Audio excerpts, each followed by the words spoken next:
Hey everybody, how's it going? Happy Wednesday. Thanks for joining me as always. I appreciate it. It's a beautiful day in New York City, nice and warm. It's been raining like crazy lately, so it's good to be inside doing a live thing. All right, so some stuff going on first. I have a few things going on. I have just announced my Playing the Changes with Pentatonic Scale Masterclass, and that's coming up on Sunday the 22nd. There's a link below. Over to the side there, BB's got it there. It's 30% off for that. And if you can't make it live, you can get it anytime in the replay. All right, talk about playing over chord changes using your pentatonic scale and more. Backing tracks, all this usual stuff, tabs, PDFs, all those things like that. And playing with the pentatonic scale is one of my first ways that I really started digging into soloing over chord changes without having to get too involved with scales or arpeggios. So I think that's a fun, helpful way to go through it. Yeah, and don't forget my latest course, Triads in Motion, is still on sale. And I've also got, this is the first I've been doing this, well actually the second month I do it. It did really well last month, is I'm offering just 10 spots for private lessons, and there's a link over there that BB's put in there. There's a link in the description as well. First come, first serve basis, just one-off lessons, and it's been fun. I haven't taught one-on-one in a while. And then finally, we have the Inner Circle, which you get everything. You get all the courses, you get the master classes, you get twice a month group lessons where we talk about all sorts of stuff. I'll teach a kind of short lesson and I'll answer questions and do open counseling. That's also using the link there. Okay, cool. There's all the sales stuff out of the way for the moment. Then I'll come back to it. So one thing I thought, I'm always trying to think about stuff to talk about. And one of the biggest things, constant struggle for me, is practicing. And remembering to practice. I play guitar all the time. The guitar is in my hand all the time, but that doesn't mean I'm practicing. And sometimes I find that, boy, I really, or I'm not progressing, or I feel stale. There's no new ideas coming in. And I think back when I used to practice like a lunatic when I was younger and had a lot more time and, no family and bills and all those things. And you had that total focus that you can only have when you're like a teenager or in your 20s. And like I said, no real responsibilities. And I think about how much time I played, and I don't regret that, but also I think about how much time I might have wasted if maybe not practicing as smart as I could. So it's hard to say, you get to a certain point, but there are specific things that I think really helped me that I look back now and go, maybe if I could go back, or how I practice now. You can't go back in time, but how I practice now. So if you want this PDF, by the way, and the little top's cut off, you can go to the link that's in the description. You can have this as a PDF, so you get that for free over there.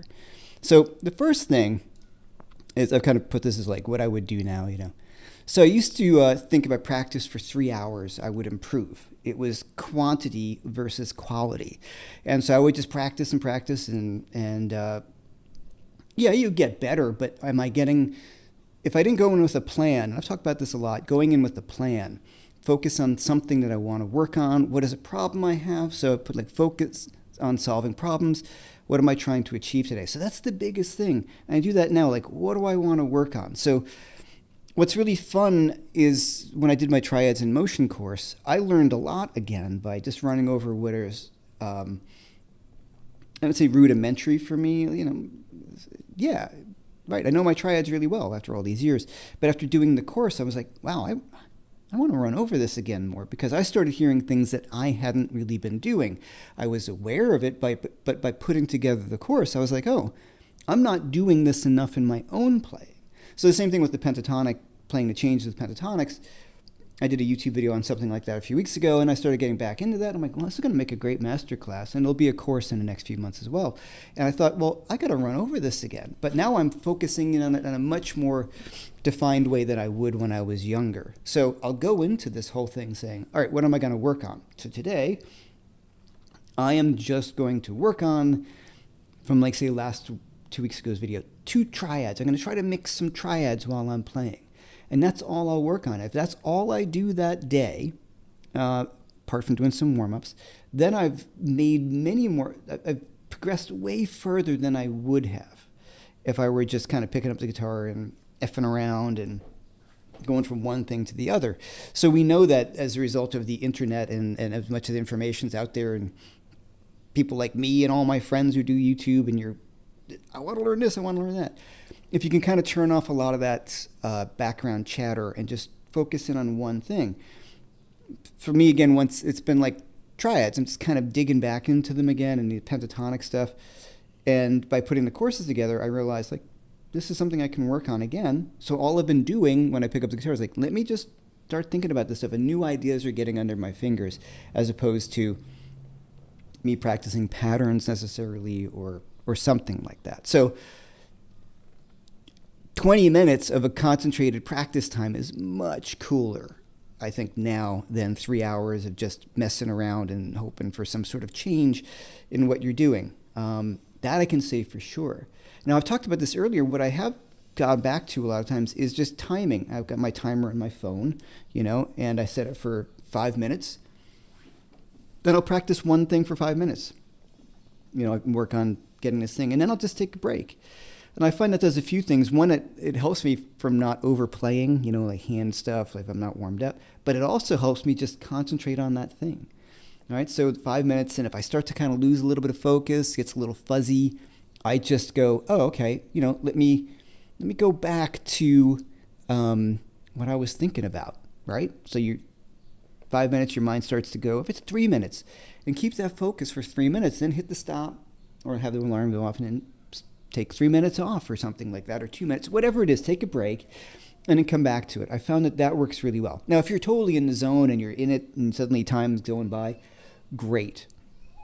But that's not always the case. And I found that as I get to it a little later, like waiting for inspiration or, the gods to shine upon you or whatever you think, whatever it is, sometimes that's just not going to happen. So you can inspire inspiration by planning it or working on it. So that's a big one for me lately, is I have less time to practice. I don't have as much fun playing all those hours as I used to. And because I got other stuff I want to do. Honestly, that's the best answer for that. Okay, so that's number one. So from like random stuff to targeting, this is where I kind of crossed over here. So I would just run scales and just try to play as fast as I can and copy solos and just, really maybe try to learn a whole solo at once and never make the strides that I would want. So now if you suspend, this is really big, 15 minutes or something, isolating a problem that you have, say if you're running scales, right? So inevitably for people, it's going between the G and B strings, say if you're running a major scale, right? So if you're just doing just G major, right? Sloppy, slow down.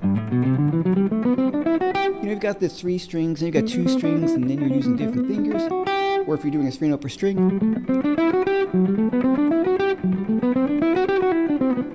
Sometimes like the sticking point for most people, let's say if we're just talking about that specifically, is changing between the G and the B string, because it often requires a change of fingering or a position change.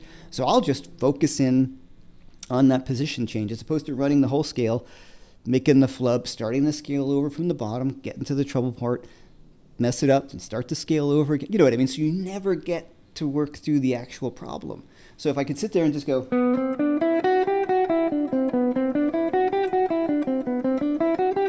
The little tricks that we talked about many times is I like to stare at this hand, because oftentimes it's not this hand that's the problem. I think it's the right hand or your picking hand that can cause the biggest problems. So I'll stare at that hand.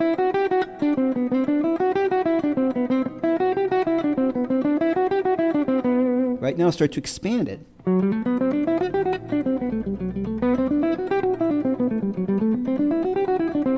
I'm supposed to go keep on like hitting the treble spot and then moving on. I learned that when I was playing classical guitar. Yeah, I was actually accepted to music school as a classical guitar player, which is kind of laughable if I think about how bad a classical guitarist I was. But that was one thing I would do all the time. I would play this Bach thing, probably the Beret or some other thing like that. And you'd get to the treble spot, and I would either mess up and I would start over again, or I would slow down when I came to the hard spot. So then my teacher was like, well, you keep on messing up at the same spot. Don't start over because you're not getting through the problem. So that was a big one for me. So if we talk about learning solos, which I highly recommend you do, but I'm at the point now where I don't recommend you maybe tackle the whole solo at once. Just tackle a little bit. If you got a limited amount of time, that's okay. So for me, I will steal the lick or two that I really want to work on, and I'll just spend time working on that. Also, if there's something, this is a decision you have to make consciously, is if it's a really hard solo, like tons of technique, you have to understand that that's going to take a really long time. So there's certain solos that I've gotten to my life, I'm like, I'd love to be able to play that. And I'm like, that's going to take too much time for me to learn that really fast lick that he's doing. And it's not as interesting to me as it used to be. So you have to be really honest with yourself. Like there's the things you want to be able to do. Like, yeah, I'd love to be able to play like Alan Holdsworth or Eddie Van Halen or whomever, insert, Mark Letary. Like, I'd love to have those kind of chops. Well, it requires a lot of time and a lot of work and a lot of effort and a lot of concentration.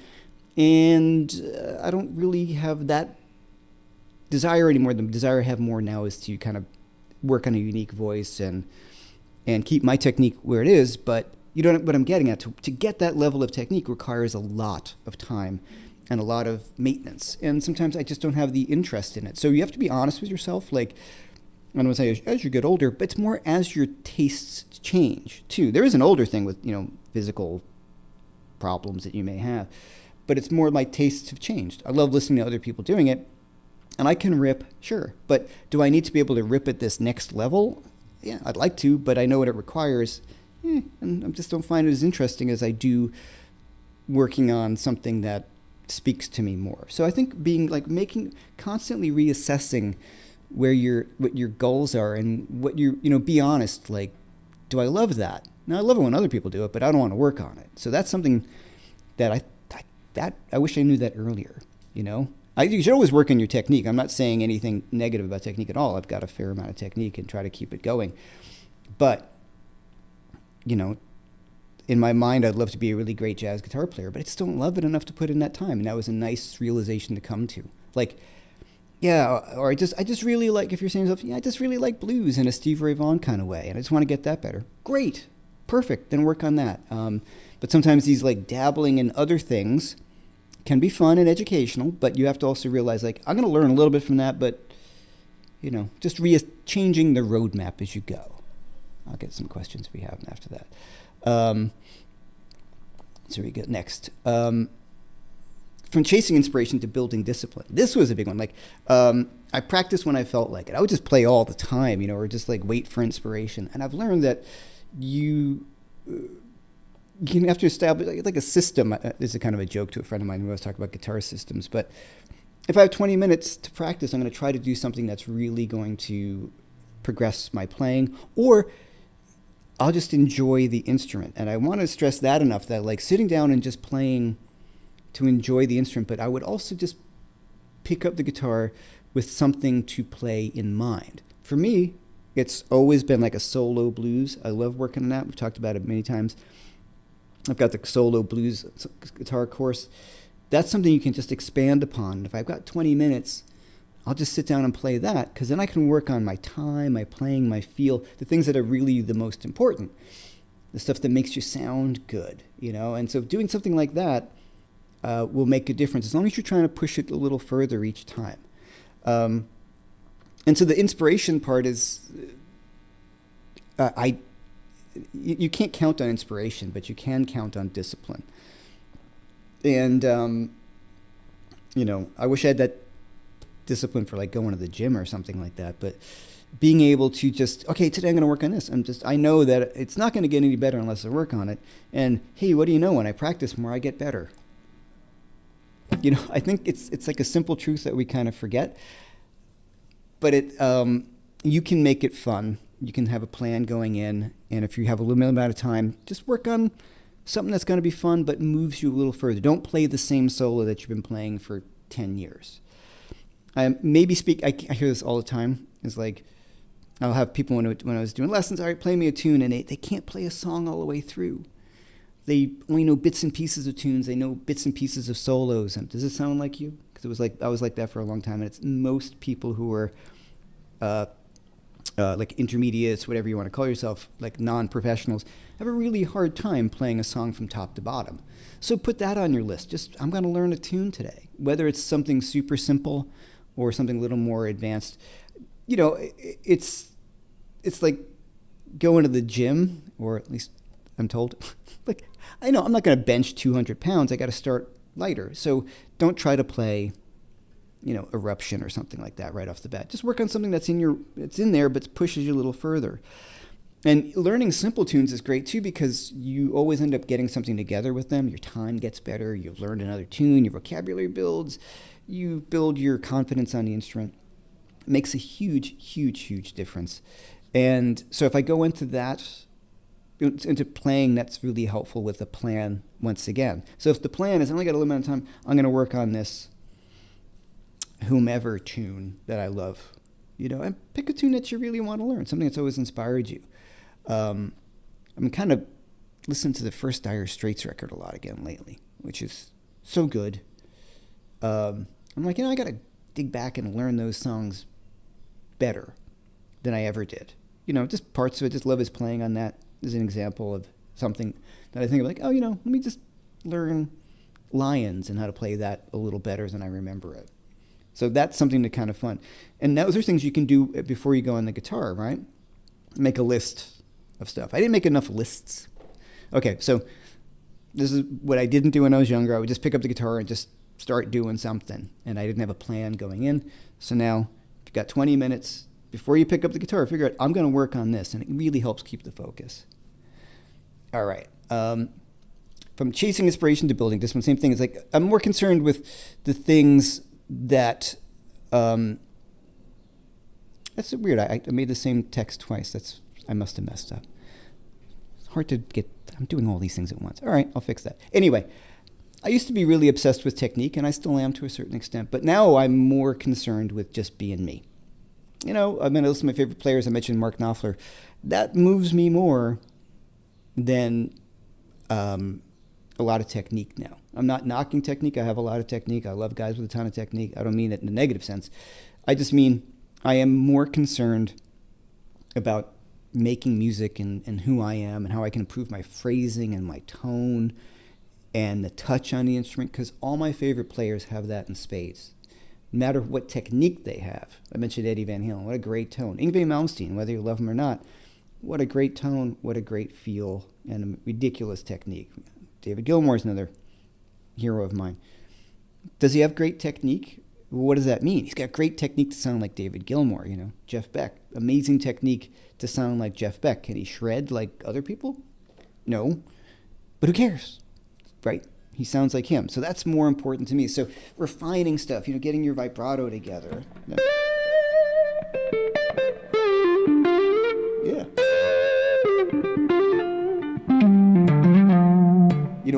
Listen back and say, like, would I want to hear somebody play that? Like, that's my yardstick or measuring stick. If I heard somebody else play that, would I think it's good? That's really important to me. I think it's a good one. It doesn't have to be a ton of stuff. It just is like, is that good vibrato? Does that sound good? Is that what I meant to play? And I'm always working on refining this stuff because I feel like you're never done with it. I think if you feel like you're done with it, then you're not moving forward. Okay. From isolated to contextual practice. Okay, so I used to work on scales and patterns and things like that. And then I would play the patterns maybe over a backing track and just sit and go, at least fast things, or arpeggios. I just worked through the arpeggio, but then I never really thought, let me actually try to use the freaking arpeggio in a song. So just like the triads in motion course, here's 2 triads. Let's try to incorporate them. So I've learned my triads. Okay, now what? And then that was really important, that I would lay down a groove, tons of backing tracks, all the things that we have at our disposal, and start to work with those and just start to figure out how you can use them. And the backing tracks are really great as a means to an end. They're not a real band, not a real playing situation, but they are good at getting your stuff together, getting you comfortable with playing in time, working with other people. Also, if you don't have a bunch of friends to play with, And then when you do, you're like, hold on, let me work on my triads. So you work on that stuff at home with hopefully the goal of playing with other people. And if you don't have the goal, if you don't have the ability to play with other people, work on it with backing tracks. But then also, as you're going through songs that you learn, try to figure out what they are. I didn't do that. Sometimes I would just learn the solo and be like, oh yeah, it's an F sharp minor. But I wouldn't think like, well, what notes is he hitting? Why is this melodic solo so good? Like, why is this? I'm trying to think of any, like, I feel like a lot of my references are older references, of course, just I'm trying to think of the newer stuff that I listen to, remembering like great guitar solos. But, I heard this like John Mayer video of him noodling something on Instagram. It just sounded amazingly good. And I was like, this is great. So I thought about what he's playing. I'm like, oh, wow, that's just really kind of cool phrasing. Like, oh, he's just playing chord tones. And I could hear it, but now when I go back and I hear something really nice, I try to figure out what is going on. So if you're learning the Comfortably Numb solo, break it down note for note when you're done learning it and say, what's he doing?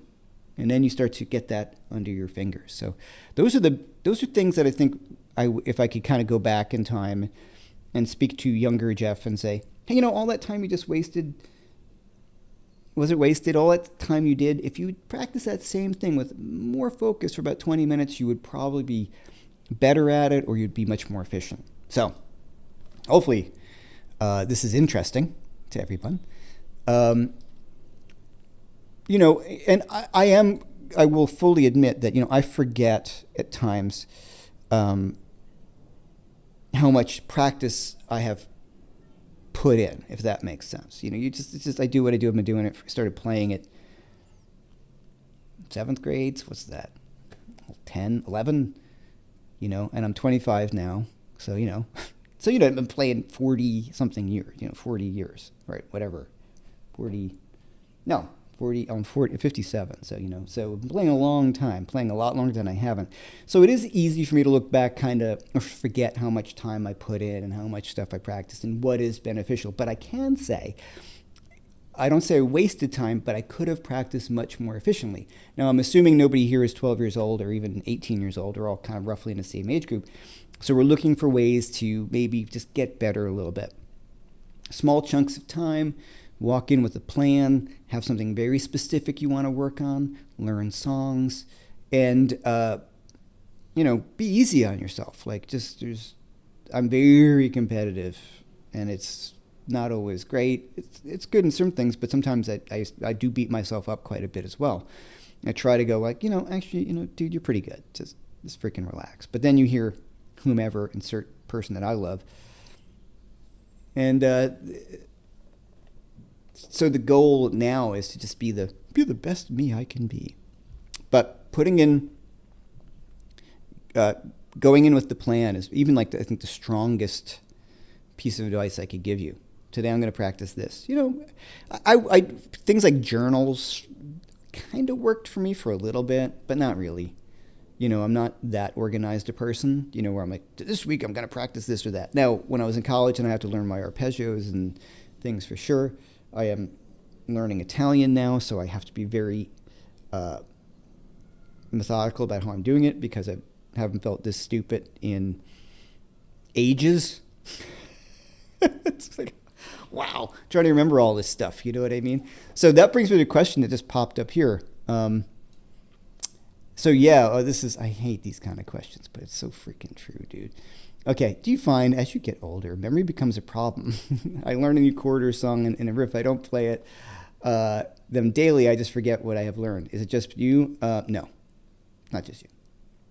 I have a very good memory for songs still. If I learn something new, I've got a good memory for it. I think it's just because it's what I do and I'm ingrained. Like I hear it, there's a lot of experience behind it. But that's my point. Learning Italian's been very humbling. Not that I thought it was going to be easy, but the memorization of stuff is like, wow, this is really, really, really tough. Super humbling. And I was talking to my friend of mine who's a therapist, and I was like, is it me, or is it because you're going older? He's like, no, it's age. Sorry to tell you. It's only going to get worse. And I'm like, fuck. So I got to deal with like tinnitus and arthritis and my memory, So, but I do find that it's starting to sink through. I think you can still do it. You just have to do it smaller and do it. Its repetition, I think, is more. So now I'm starting to get a handle on a few of the, if we're talking about Italian, some of the conjugated, nouns, plurals, and female, masculine, all that. And then it pops right out of my head the next day. So I just have to keep on hammering it. But I'm finding making small increments, and it's starting to make me feel a little bit better about myself. So, because, man, even the Italian teacher's like, why didn't you calm down? Like, why are you so hard on yourself? I'm like, because I'm a human being, right? All right, let me get to the question. So once again, hey everyone, thanks so much for being here. I really appreciate it. Thanks for everybody who has purchased the Triads in Motion course. It's done very well. I really appreciate it. I'm really psyched too because it's a little more advanced than some of my other courses.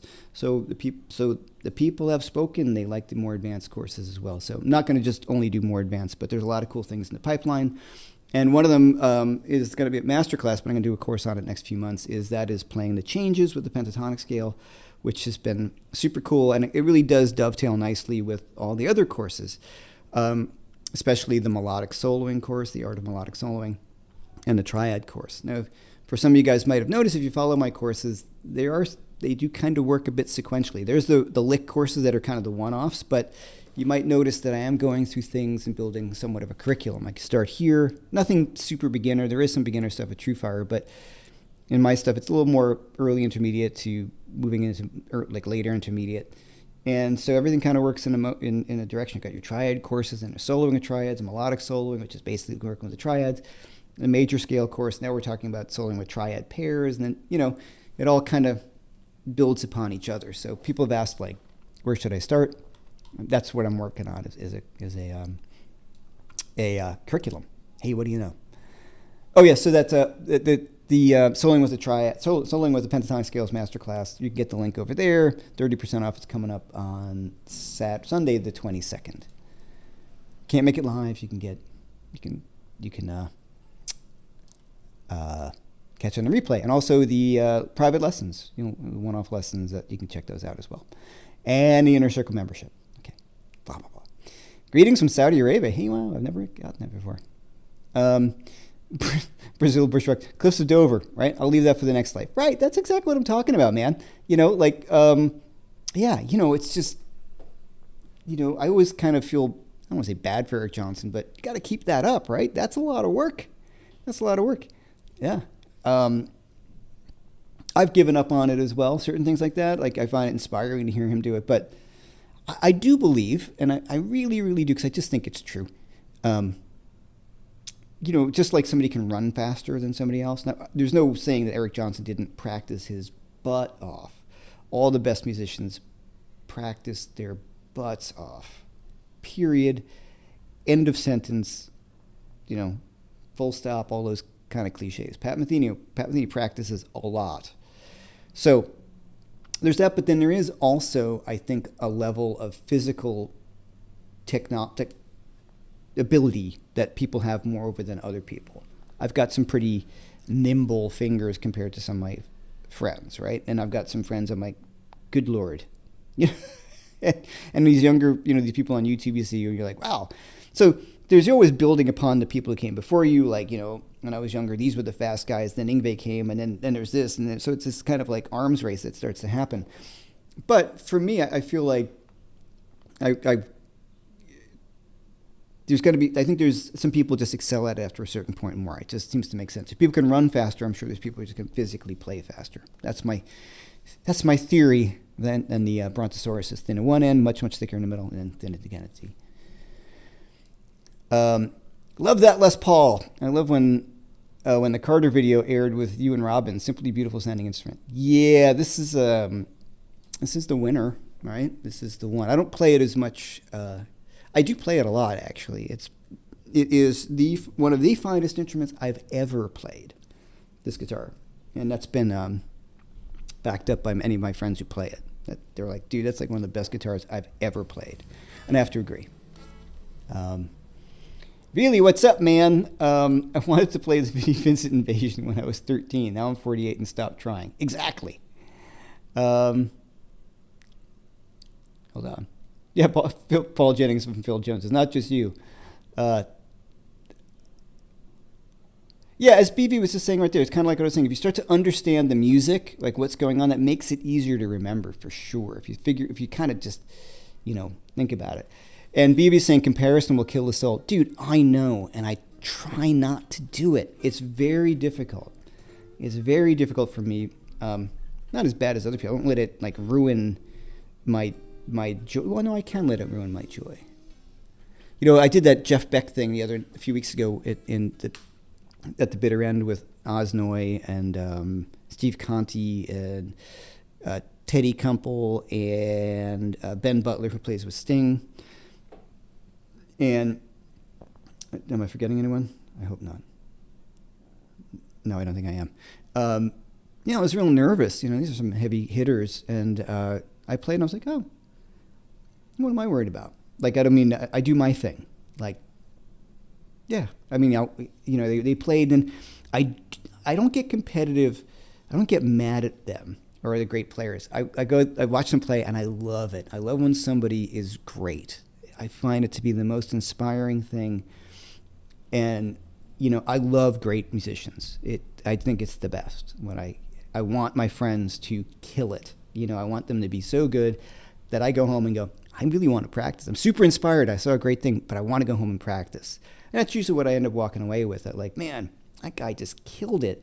Or they'll do things and I'm like, yeah, that's amazing, but that's just not where my head's at. They went their route and I went my route and we all have this mutual respect for each other.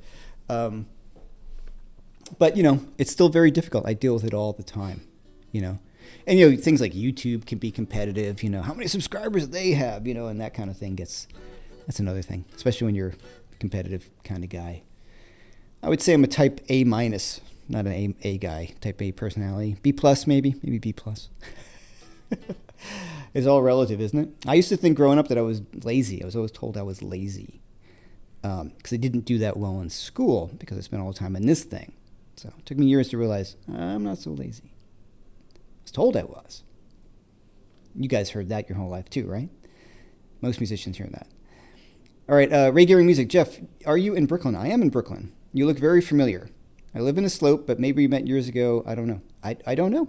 I do. I live in Brooklyn. I've been living in Brooklyn for 20-something years. And prior to that, I was in Manhattan for 12-something years or whatever it was. And prior to that, I was in Brooklyn. And then prior to that, I was in Boston and in New Jersey. Anyway, I've been here for a long, long time. Do you think this is from Jason Carter. What's up, Jason? Do you think there's a fine line between practice and playing? Oh, yeah, sure.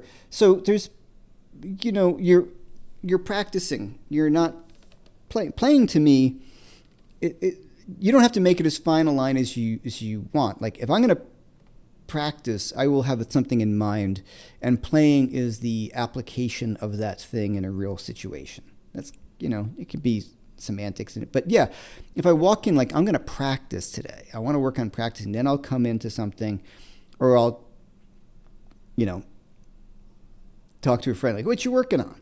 Oh, I've been working on this. My friend who's at John Mulcairn's trumpet player was I've been working on this. And it's this crazy jazz triad thing. I forget was bringing it up. The guy whose theory it is, it's kind of like a Barry Harrison kind of thing. I started working on it. I'm like, yeah, this is going to take me forever. This is a simple concept, but it's brutally difficult. So, I might mess with that for a minute. And then I can really pretty quickly go, yeah, this isn't locking into what I'm going to end up playing. So stylistically, so back to your question, was I'm full of diversions. But yeah, if I'm going to practice, say, I'm going to go these two different triads, 3 triads, right? Something like that. Let's do 2, G to F, F to G. Something like that, right? And now I'm going to work on, I'll practice that, but I'm going to work on trying to play. And so if I'm going to work on playing over a backing track with people, I'm going to constantly try to put that in,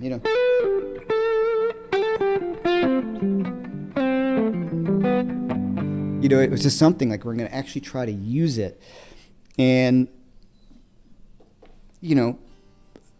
people always say, like, this reminds me of rehearsal, where someone who doesn't know the music and they're at rehearsal and they're learning, like, this isn't practice, this is rehearsal. Somebody said that to me because I didn't show up prepared, and I got that kind of thing. Like, dude, rehearsal is, you're supposed to know this stuff. And I was like, that was one of those early lessons to learn pretty harshly, but it was good. They were totally right. So I try to look at that too. When I'm playing, I'm trying to use the stuff I practiced. Yeah, but when you're at home doing it by yourself, it's hard to, it is a fine line for sure. Right, okay, BV, you answered that too. But if you mean playing live, it's a gulf, not a line. You're absolutely right. Couldn't have said it better myself. All right.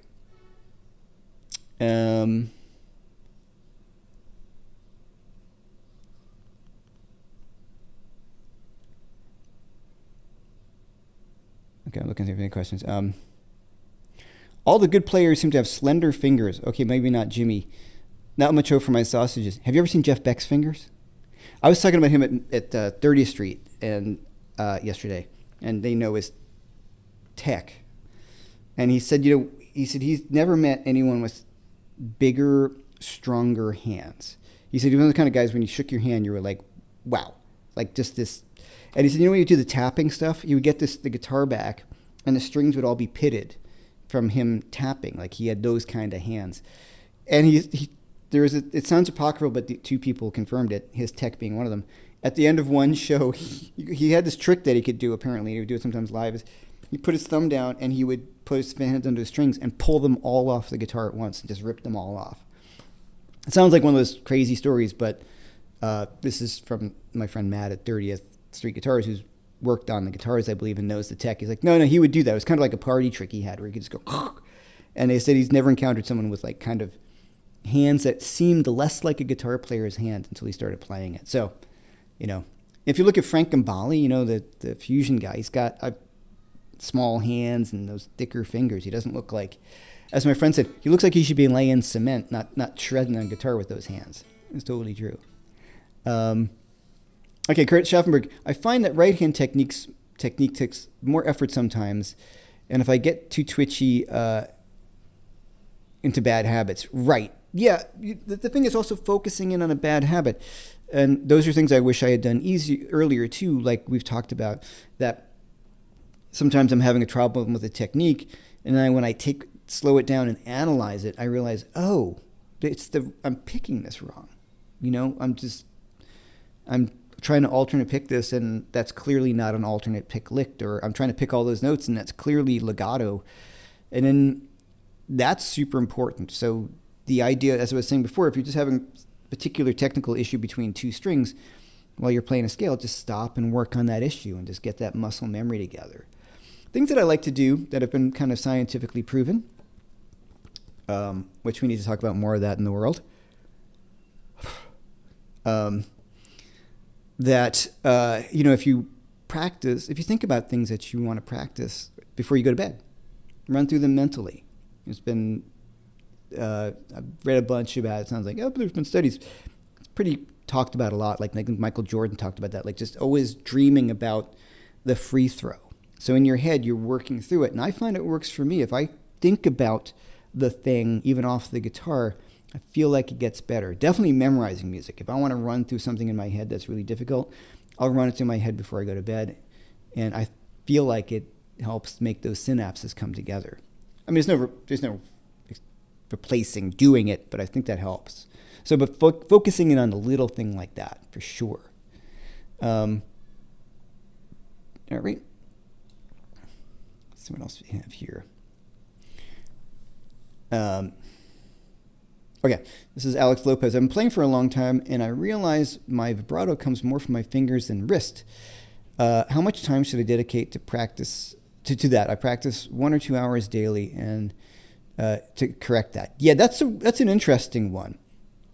The vibrato with the fingers, for me, I used to do that as well, and I started to have some carpal tunnel issues. This is really a long, long time ago, because I was playing with my wrist bent, and I had some blood tests on there. That's what that is. So I was playing with my wrist bent, and I would vibrato with the fingers. And you just think about, how much pressure or how much tension is on a string. So I prefer the method of reinforcing it because I get much more control over it. And I would assume, don't you have problems when you're bending and adding vibrato, right? So what I mean is when you're bending a string, right? Are you bending with just your fingers and then vibratoing? Unless you have really light strings, that's going to be really tricky to do. So for me, if you want to work on it, I would think it would be something to work on. I don't know how much time it's going to take. I am a believer that once you start doing something and your body digs it, wow, this is way easier, it starts to become easier to do. Your body just kind of rolls with it. That's what's happened with me with picking. So with this bend and the vibrato, just think about the vibrato is a small bend. Maybe think about it that way, and it won't be as difficult to change, right? So instead of doing this with your fingers, just think about I'm bending the string, a small bend, right?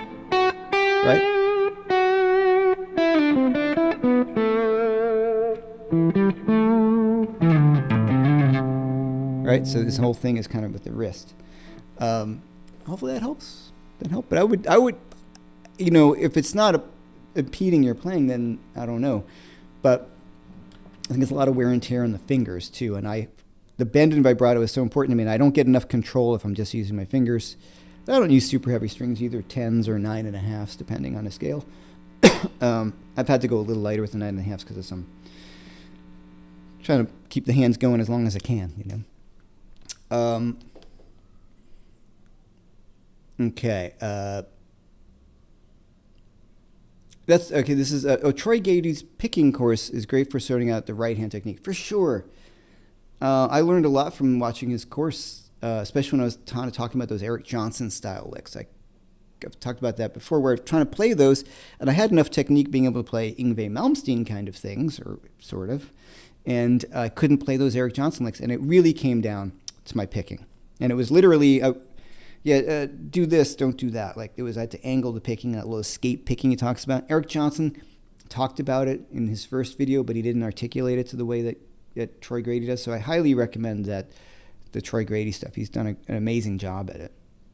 I'm actually I'm gonna create a mini course just on picking, because I can't do a full course on picking. I don't think it's going to be that interesting, but it's just a short course on how to pick properly, how to work through some stuff, some exercises. I'm going to film that in the next week or two, and it'll be up. Super cheap. Okay, it's violin type vibrato. I think it's useful, but yes, the wrist vibrato is more dynamic. This thing right here. Now, even if I'm doing that kind of violin vibrato, that's not coming from my finger. It's still coming from my wrist, or I'm doing a circular thing, right? So this finger is still held rigid, right? Right? I'm never doing that. And even violinists are not doing that. When they have no frets, they're actually rotating. They're moving around. Get a little bit from that this way, a little circular vibrato kind of thing. But either way, it's very rarely actually from the finger. So I would spend time on it. I think you'll get much more control out of your vibrato. Definitely, when I'm in my control too, you might have less chances of it being out of tune, which is usually the thing that most people encounter when they don't have real control on it. Do you believe in natural talent? I had a discussion with a guy who believed talent did exist, and it was all about practice, dedication, hard work. Oh, hell yeah, I believe in natural talent. I mean, I've played in Robin Ford's band and stayed at his house and just jammed and played guitar. And that guy's got something I don't. But it doesn't mean I don't have something myself, though, right? So there's something,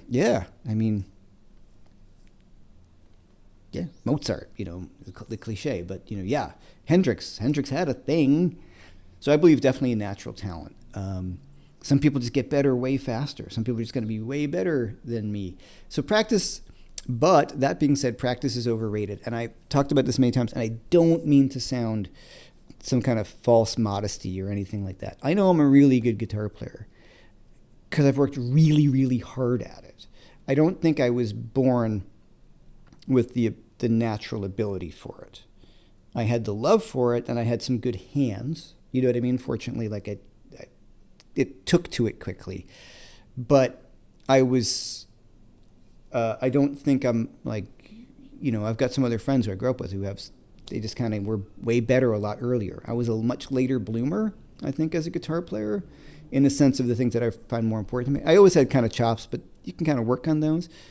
But the talent is only a part of it. Like when I mentioned someone like Robin, who's got a ton of natural ability, but the guy also he plays guitar all the time. He's been playing guitar his whole life, out gigging, actively playing. So, that's a big part of it too.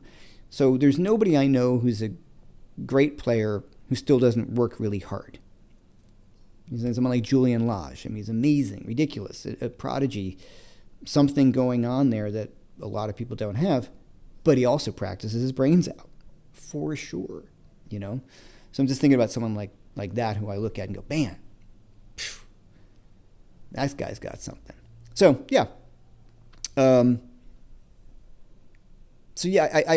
I've said many times I think it's a little overrated. It falls into that ridiculous thing. Like, sometimes people will come on, and they'll, the haters on the YouTube.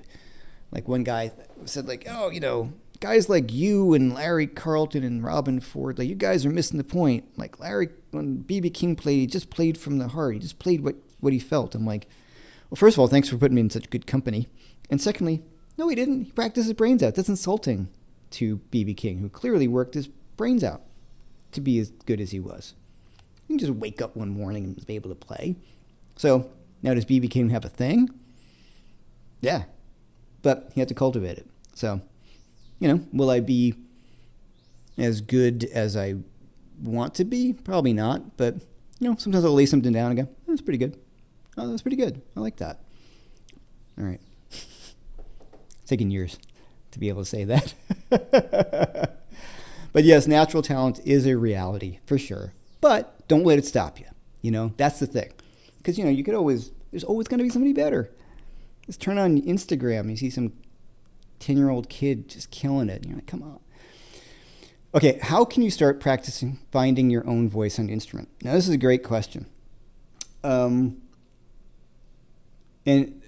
Quincy's a great player. I've heard him play on his Instagram posts. So you can play, man, for sure. Tons of technique and you sound great.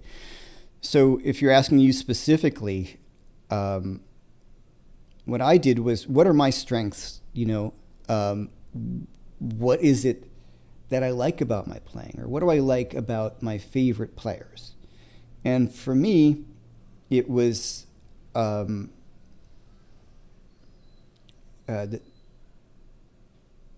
melody, creating something, taking you on a ride. And you can start to develop that on your own. Like you just start thinking, what would I want to hear myself play? And it's just really working on something for a long time. And working on fine-tuning stuff. Like you might do a little weird thing. And you go like, oh, that's kind of cool. That's something I don't really see many people do. Or that's what things like Robin would point to. I was like, oh man, that's pretty cool. What is that? That's a you thing. So you start to kind of discover some of those you things. And you can work on some of those you things. Like for instance, for me, I got really obsessed with Jeff Beck for a while, maybe too much for a point in time. But what I walked away with from Jeff Beck was such control over the pitch of the instrument. That and always hitting me with the unexpected.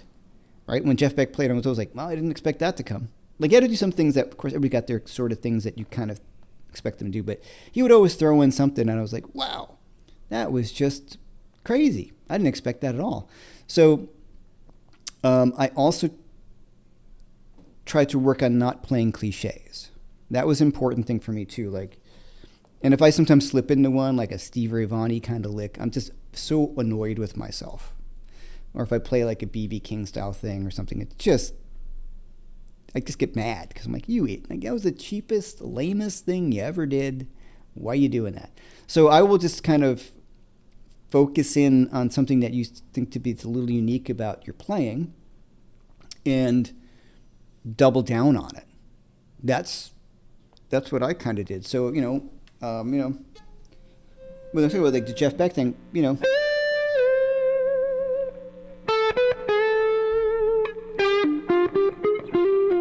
it sounded like Jeff Beck, but no, but for me,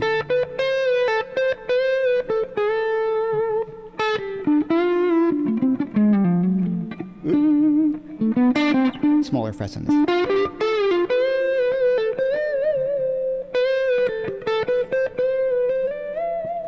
So I'm thinking about like how I can bend and vibrato each of those notes and just play the note. I know I'm being a little unclear because I'm trying to think about it. I try to do, by trying to work on all this control over this stuff, I started to develop a little bit of a personality, I think. And once I started to go like, oh, I don't really hear other people do that, then I was like, I'm going to really kind of dig into this. And then it started to become part of my playing. And the Jeff Beck thing for me was, what was that thing he was doing? That was amazing, but that just, there's something not cliche about it. So I know I'm not being really clear right now, but I try to avoid cliches. I try to dig into the strengths of things that I think I have. I try to push things that I don't have, but I just think that like you can see something or hear something that might trigger something in your ear, whether I mentioned something like Mark Knopfler early, like it's just his thing. Like there's things I don't love about his playing on those early records. His vibrato got better as he got older, like it was a little fast in some of those things for me. So it's, you know what I mean? Like those are things that I go, yeah, but the touch that the guy had. So that's one thing I think you could do. Is that helpful, Quincy?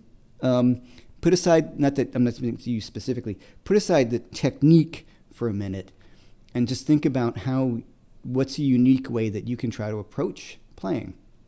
Other things that really worked for me, I started playing with way less overdrive. So I became much more dynamic. So if you're playing with a lot of overdrive, that's bad in my world now. Too much gain. Like I got this really great Alan Halsworth patch. Hey, Keith's here. That I love. I use it on some videos. It's so much fun, but I hate it in one sense because all I can do is that kind of my take on Alan Halsworth. But if I roll back the volume, play more dynamically, it doesn't lend itself to that. So playing with a little less gain, and I like playing with gain because I just like the sound of it, but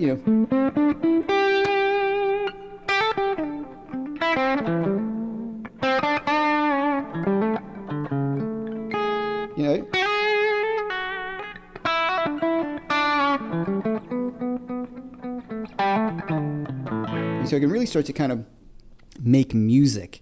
And when creating music became my main goal, then I started to kind of, what does my favorite singers do? Wow, listen how subtle that is. So that stuff started to really open. That's when I think I started to develop my own sound. And what's been nice is people like, oh, I can spot you a mile away. Like I know you. And so that's a nice thing to be told, that you sound like you. That's all I want. Hopefully I sound like me in a good way, but that's all I'm looking for at this point. Because, it's a dead end trying to sound like somebody else. Ear training is the key. Ear training is super important, yes. So, and I think a great way to do that, there's a traditional way of like learning your thirds and fifths and intervals, being able to sing them and play them and identify them. But, you can also identify them on the instrument. Learning melodies by ear is a great way to develop that. And then start to think about, that's a sixth, that's a fifth. That's really important too. But getting your ear in tune, as Jeff Beck once again, those quarter steps, those eighths, like this is the thing that vocalists can do so beautifully and violinists can do because they have no frets. And we have those frets. So they limit, if you're going to just fret a note, you can't get that quarter step a little lower, like if you're playing with a slide, My messy desk, I got a slide here. Oh, there we go. So, like I can go like sounds weird, but if you have vibrato, that minor third just a little flat, it sounds cool. So I want to think, well, how can I do that? I suppose going, that's F sharp, but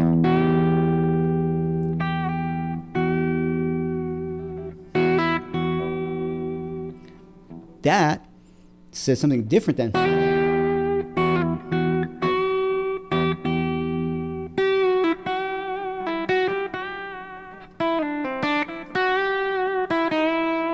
Right? So those little things, that drew me in, super drew me in to getting this level of expressivity that a lot of guitar players I don't think have. A lot of them do, like my favorites do, but the run-of-the-mill guys don't. Okay. But you got to play the right music for it. If you're playing, shredding in a metal band, it's hard to do that stuff. Okay, that was a long, I'm glad that's hopefully a helpful answer. And yeah, Quincy, you sound great, man. So, yeah.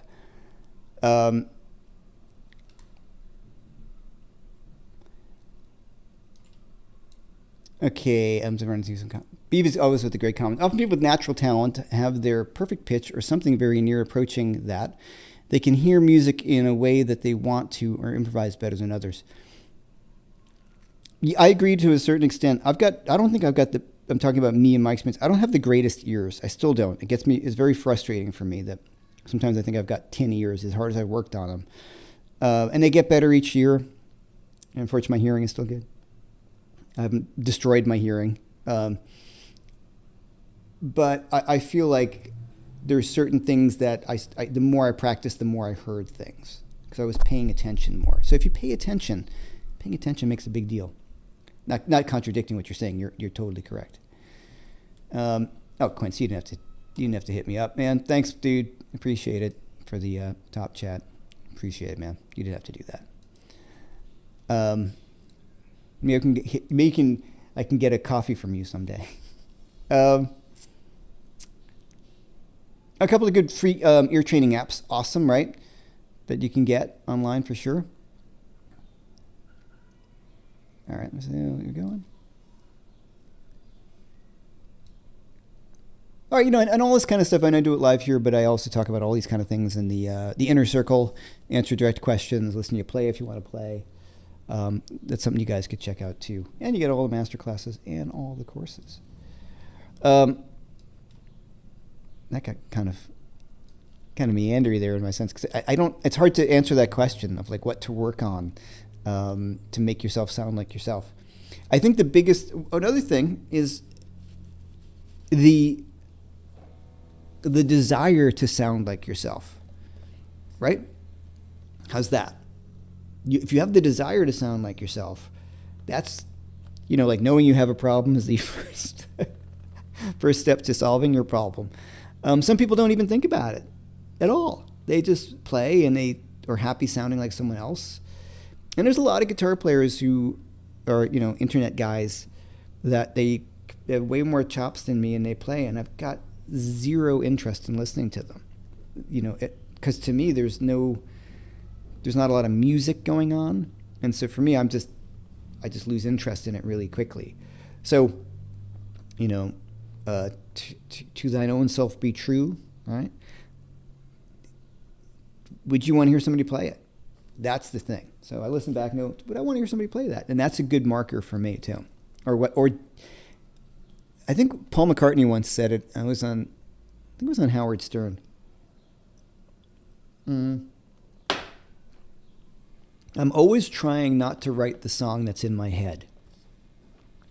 And I think I know what he means by that. It was like, I try not to play the guitar solo that I would automatically play or people would expect me to play. I try to play something that hopefully is a little different in a very difficult medium to be original. Electric guitar, bluesy-based rock stuff, you know what I mean? It's very difficult to be original. But the keys to originality for me, vibrato, it's really, really huge. And your tone and your touch. Those are the things that you can really, really work on. And I found as I worked on them, the dynamics, that's by the touch, my tone, and playing in tune, vibrato, bends and stuff, that's when I started to really attach onto something that was different. Okay. My hands are better than my ears naturally finding notes, riff or lick. It's like an automatic response. That's great. So that's not uncommon on guitar. Excuse me, because there's, riffs can be very kind of similar, but that's great. So then that is ear training. You know what I mean? BB's got to split. Sorry, I have to split. An early breakfast coming in from Seoul on a project. I have to get ready for it. All right, man. Thanks so much, BB, for hanging and doing this. I always appreciate it. And he's in a different time zone than me. But I'll hang for a couple minutes more if there's any more questions. Then some people started to go nuts in the chat, posting all sorts of crazy stuff. All right, see you, BB. So any more questions, guys? I could ramble forever on this, but off topic. But if we go back to the original stuff over here on the side, I think the biggest take home for this is going in with a plan on something you want to work on. Set up I want to, and a problem. What's my problem? My problem is I know how to use my triads. Okay, great. All right, let's take the smallest thing as opposed to trying to work through all your triads. Like I have in some of the courses, okay, just got to mix these two triads, and that's all I'm going to do. Just going to do it in one position. Okay, I kind of got it there. Let me try it in another position. Go to easy positions. Just do whatever works. Be realistic about your goals and what you want to achieve and how good you're always going to get better if you keep working at it. And I have this all the time when I was teaching more regularly, that people are like, oh, yeah, I just want to be able to play this. And I'm like, well, yeah, we'll get you there in a pretty quickly. And then once they get there, they're like, now I want to be able to play this. I'm like, yeah, I told you, once you hit that one step, then you're going to go to the next one. You're going to keep on progressing. You're going to want to get better and better. But by setting the realistic goals is I'm not going to try to play this, Scott Henderson solo today. It's really, really good. I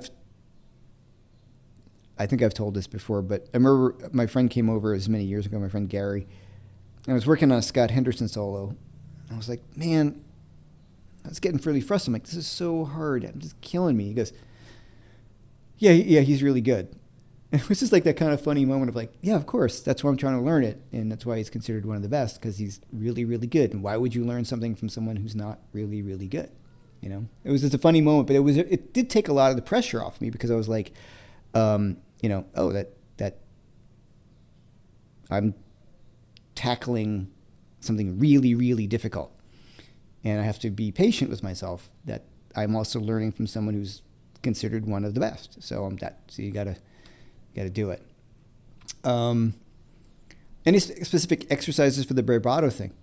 For me, it was really learning Clapton tunes. And Yngwie. I learned a ton about vibrato from Yngwie Malmsteen. But if we're talking about that, then you get kind of caught up in the technique of everything. Richie Blackmore, just, wow, what great vibrato. Van Halen, the guys who are influential on me at that point was like the Ozzy guys, Jake Lee in particular has got great vibrato.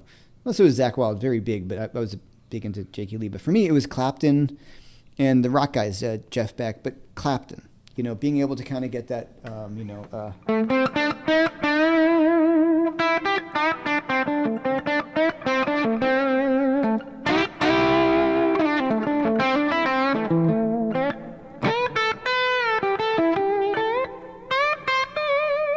that kind of thing, just trying to copy it as best as you can. The technique of it, having your thumb over the top. But in terms of exercises, a really good one is you play a note, then you vibrato the note. Gary Moore's vibrato. Yeah, Gary Moore. Amazing. Right. So the trick is just vibrato every note. Make sure it's in tune. Right? If you're vibratoing out of tune, it sounds terrible. You sound terrible. If you vibrato in tune, you're just going to sound better. Period. There's easy ways to sound more pro. It's like YouTube. Play like the pros. Those YouTube things. But as opposed to a nice steady even vibrato. I call it like the resting vibrato. That's my resting vibrato. Kind of like my default, but being able to go.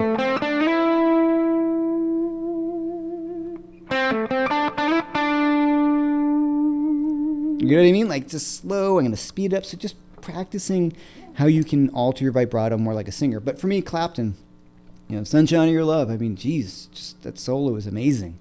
anything from the Beano record, and that really great vibrato. That's where I got a lot of mine from, just copying him. As did Eddie. You know, he's amazing vibrato. What model Les Paul are you playing? This is a 1953 Les Paul. A real one. Yeah, so that's what it is. That's why it's got this bridge on it. Originally it had that crazy trapeze, but this is a Glaser bridge that makes the guitar playable, because those old bridges you cannot play. So yeah, this is a real 53. It's pretty much besides the bridge and the volume pot, it's all original as well. I changed the tuners, but they're in the closet, as is the old volume pot, but it just wasn't working anymore. I haven't got the time for a practice plan. I've got a ton of Jeff's courses to get through. Pretty funny. Baby steps, like John Coltrane's famous albums. That's right. Love Jake Ely. Yeah, man, totally. I found playing the changes course is very helpful. Thanks, man. Thanks a heap, Jeff. Woke up early in this cold morning in East Coast, Australia. Love your courses. Thanks, man. I've got a bunch of friends in Australia, which I'd love to get down there at some point, which is funny. International friends who I've never met. Well, one of them I met. Hung out with him. But there's a few guys who've been working with forever. So, can I see the back of your Les Paul? Sure. Yeah. You know, this one on the video that I did with Robin at Carter, this was not in that video, actually. We were trying out a bunch. He ended up buying this one, and then I ended up buying it from him when he wanted to sell it, and I told him he was out of his mind to sell it because it's a great guitar. He offered me the guitar. I managed to unload a bunch of things, had some help getting it, and I got it.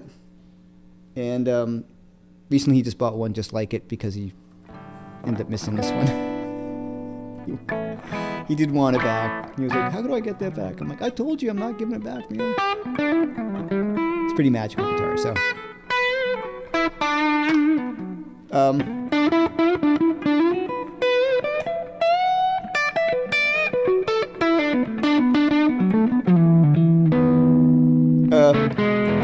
Pausing it, well, just kind of a funny thing, like I did that video ages ago, or a few months ago, on my PRS semi-hollow, which I just love that guitar. And, you know, why I liked that guitar over 335, and people were like, oh, you're blah, blah, blah, blah, blah. And I feel like saying, I own this. Come on, I think I know what I'm talking about. It's just different. You know, it's just, I find, you know, these guitars, especially with old guitars, it's just amazing, sounds great. You know, am I going to tote this around New York City in a gig bag? I like a tremolo. It's easier to rip on some of my other guitars. You know what I mean? So they are what they are. But I just thought it was kind of funny, people like trying to tell me that I don't know anything about guitars because I like the PRS. And I'm like, really? Like, I think I'm speaking from experience, you know? I've got a great Les Paul too. So this is one of those funny moments that people like, you know, you don't know what you're talking about. Okay. All right. I should have like shown the guitars first. I own this, I own this, I own this, and I like that. You know? So I mean, does this sound better than the PRS? I mean, it's got a certain thing. That's why I bought it. That's why I got it, and hopefully it does. And if it didn't, I wouldn't own it. You know, because it's old doesn't mean it's good. But this one's it's a good one. All right. Ivory Soap Bar P90s. Yeah, it's killer. And it's got the, you know, the thingo. The vibe. It's got the mojo. The cracked top and all that stuff. But yeah. But I do remember, I've told this story. I remember we were flying to some gigs and Robin would throw it overhead in like a cheapo gig bag. And I'm like, and he'd throw it in the back of the van. I'm like, dude. You know? This thing, the neck pickup in this is, you're right, man, Gary, the neck pickup in this guitar is the real magic. And then the bridge, pretty nice too. Here's the tone all the way up. A little sharp. So, I mean, it could be the pickup itself. They are very close to the bridge, but I'm going to roll back the tone a bit. Right? But I mix the two.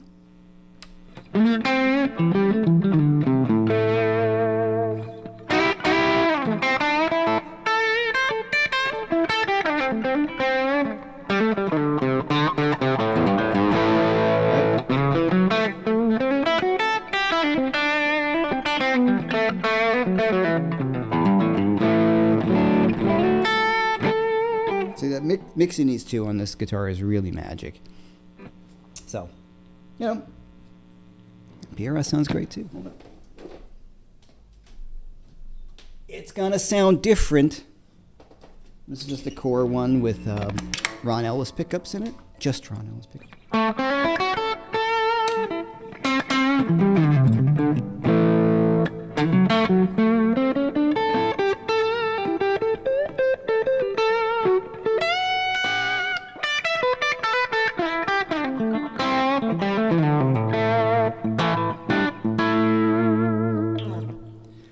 You know, different tools and stuff, right? So I just thought it was funny. This is easier to play. Actually, that's really easy to play, but like I said, I love the vibrato, more stratty. No tuning issues. Not that there's really any tuning issues with that, but you know, it's an old Gibson. You know, it sounds newer. Yeah. It's also, don't forget, it's different. This has got a tremolo. It's always gonna sound different. No matter, yeah. So, but if I compare this to, you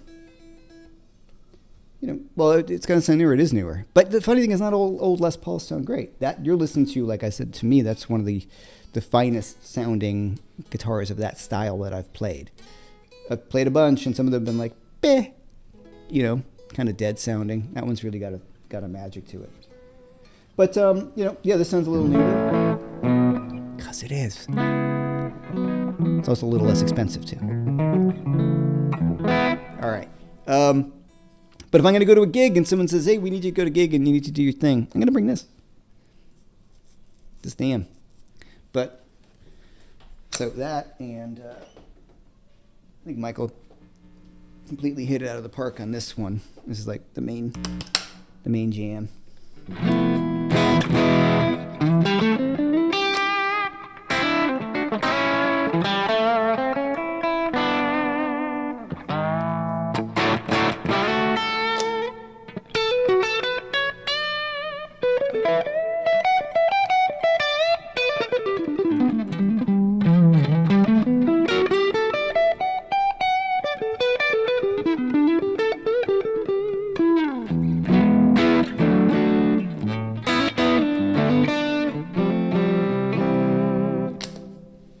Did a great job on this guitar. Is pretty amazing.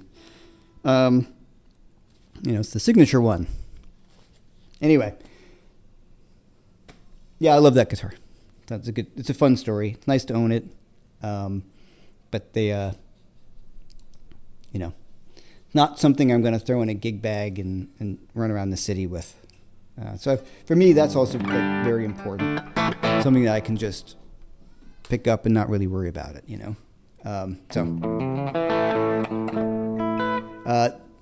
These are beautiful guitars and are a result of this week's topic. Oh, all right, thanks. Love the single coils too. And I just look for ones that sound different. Hold on. So,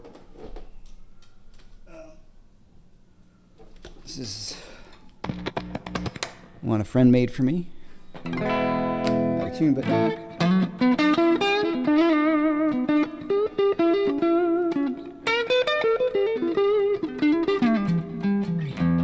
so this is ash and maple.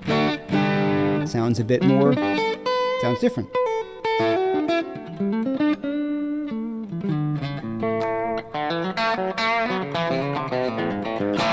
Sounds more 50s. That sounds more 60s, you know. So that's got the noise-free pickups in it, which really makes life so much easier when touring and when shooting videos, where this one doesn't. And my 64 Strat does not obviously have noise-free pickups, and sometimes that's a big pain in the butt when you're trying to record a course or play, you know, more gigs I don't so much mind, but courses, this is the Fender that's not a Fender. Yes. I mean, for me, nothing beats that look. I mean, that to me is the coolest look. But so of all these, they all sound great. This one sounds more 50s. That one sounds more 60s. So hold on.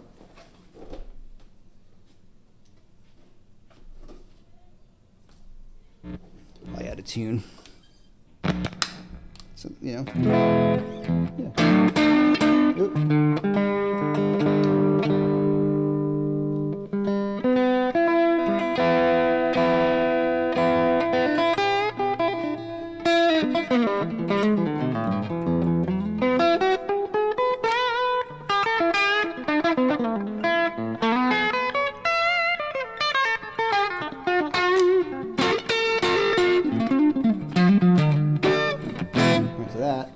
They all sound great.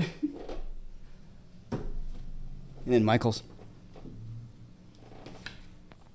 And these are noise free, like these are DiMarzios.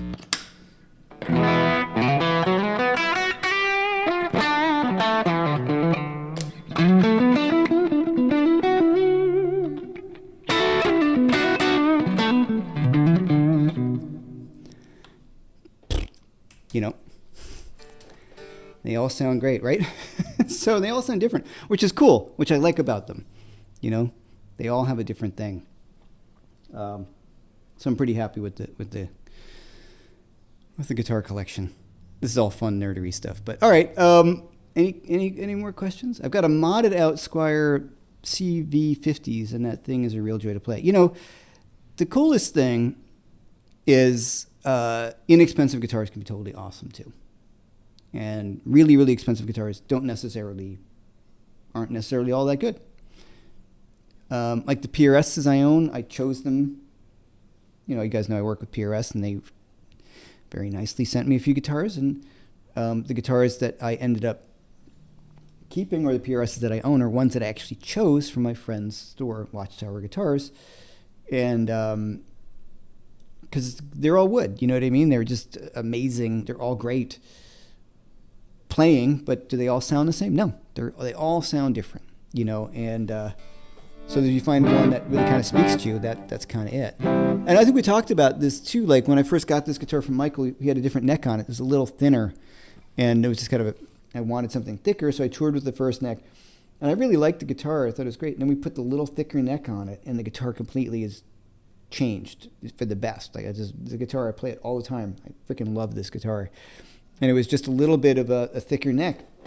So there goes people's idea on tone woods out the freaking window, because it was a dramatic difference. Same pickups, everything else was the same, just the neck was different, and the guitar sounded noticeably different. All right, nice Arsenal, yeah. Any interesting new pedals in hand? Nope, not a one. No, I haven't really gotten any new pedals. It's a strange thing. I've got no interest in anything kind of new, which is a little weird for me at times, because I get sucked into that whole gear thing.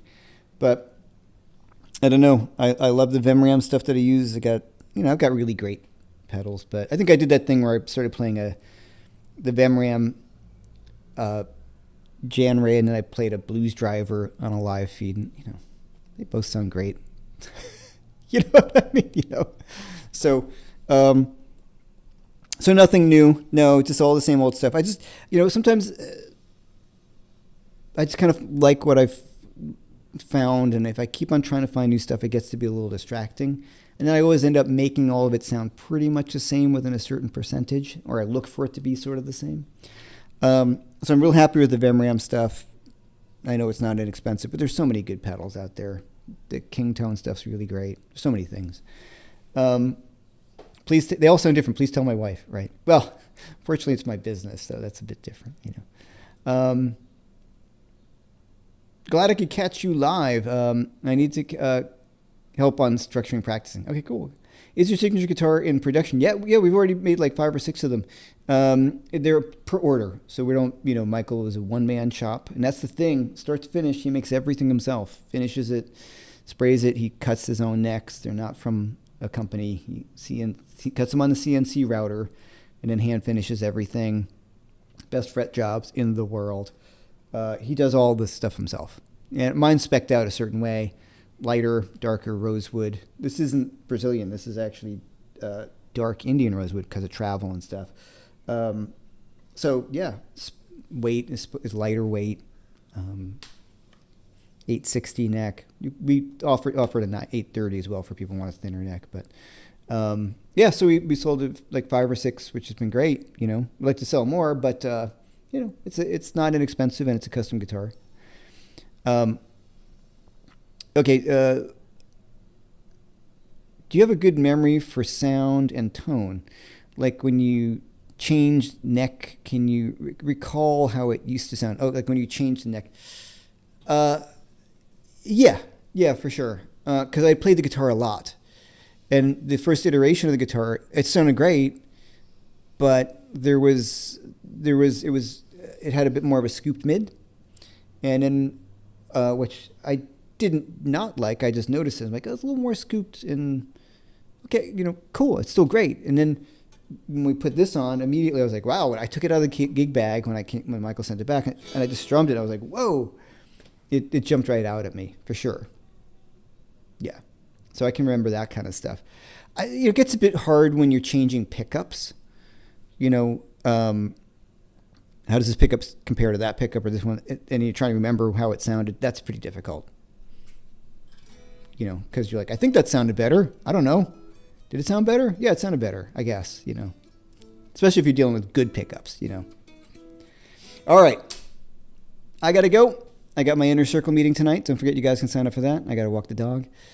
Thanks so much for everybody being here. Don't forget, I have the soloing, making the changes with pentatonic scales masterclass coming up on June 22nd. The link is in the bio.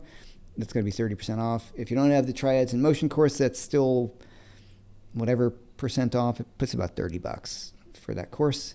I've got those open private lessons openings. I think there's 5 left. I usually try to do 10 a month. There's 5 left, and it's just for 1 hour. You can check that out on the links. And also there's the inner circle where you get all the master classes and all the courses. And then we meet twice a month to have a lesson and then do open counseling. And that's been going great. So, all right, everybody, I will see you on the next one, probably in 2 weeks, and hopefully see you at the masterclass and all that stuff and on YouTube. And I appreciate it. You guys are the best. Thank you so much. And I will see you all later.